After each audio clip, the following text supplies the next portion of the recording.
Hi everybody, this is Rose with Sharon, and I'm back again with another book review. I just recently read The Kitchen Boy, as written by Norbert Alexander, Novel of the Last Tsar. And, excuse me, if you're into the Romanovs and what happened to them, which is extremely tragic, then this book is for you. It's very short and it's very well written. It's written from a first-person point of view, and it's a what-if sort of tale. And I always like alternate history titles and historical fiction, and this, of course, is my cup of tea.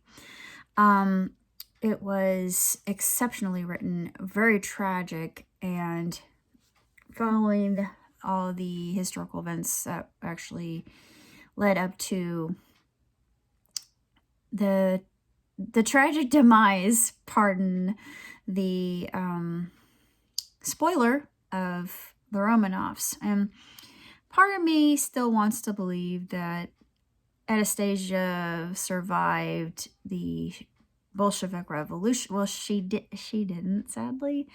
Neither did Alexei. It would be a miracle if a hemophiliac did survive that, but nonetheless, I thought the book was just exquisitely written, and I loved every second of it. It was one that I couldn't put down, and one that I poured over, literally poured over. And it's one of those books that you don't want it to end, even though you know how it's going to end because of history. But our poor main character, his end, I really felt for him, the poor man. But I would think that you would feel the same way if you felt like you were responsible. It's just that guilt, that always the I could have done sort of remorse, survivor's guilt. And yeah, it is definitely very sad, but it is just a wonderful, wonderful book, and I highly recommend it if you're fascinated by the Romanovs like I am. But that's why I picked up The Kitchen Boy, because I had read so much about it, and I was just fascinated. And of course, the author, I'm going to go into reading the very beginning leaflet.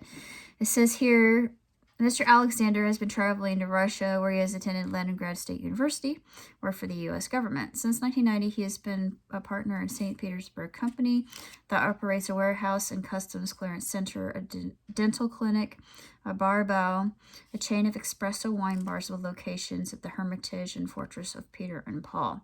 Born in Chicago, Alexander now lives in Minneapolis. Sounds like this man has led a very intriguing life. I actually would love to meet him.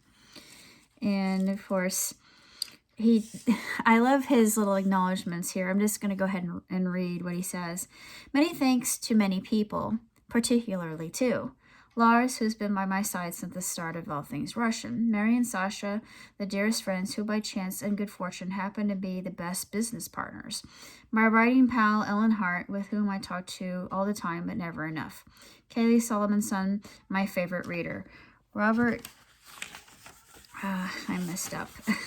Robert Davidian, whose interest and enthusiasm were so important. Dr. Don Houge on his vision. Susan Moody for her constant support. Olga for her help. James Rea for his innovative book trailer. www.thekitchenboy.com. Leslie Schnorr and her brilliant insights. Jane Von Maren and Stephen Morrison at Viking for restoring my faith. And my particular gratitude to my agent, Marley Rusoff, who not only steered a steady course, but made it wonderful.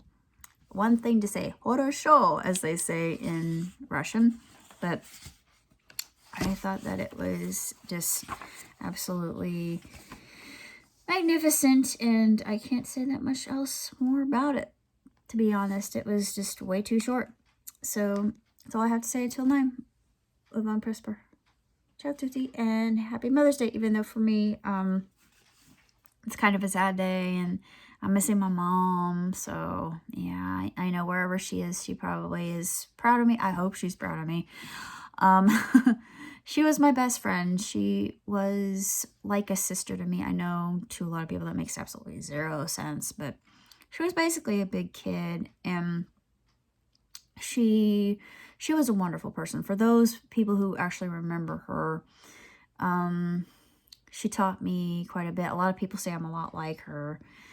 I might have her chin and her shoulders, but as part of her demeanor, I used to have the nervousness, but I don't so much anymore. I'm more like my dad. I'm a lot more like my dad in just every possible way.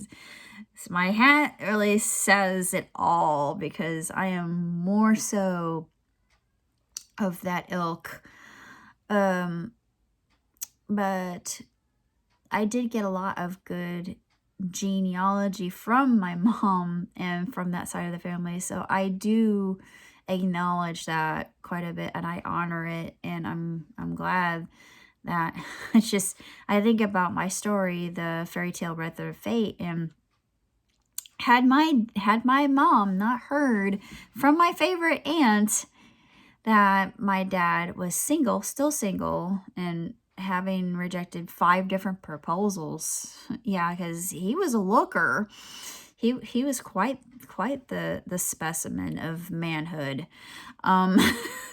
It sounds weird coming out of my mouth, but she was a bombshell too. My mom was just gorgeous, but they were very beautiful when they grew up. Of course, a lot of people are going to say, yeah, I think they were inside.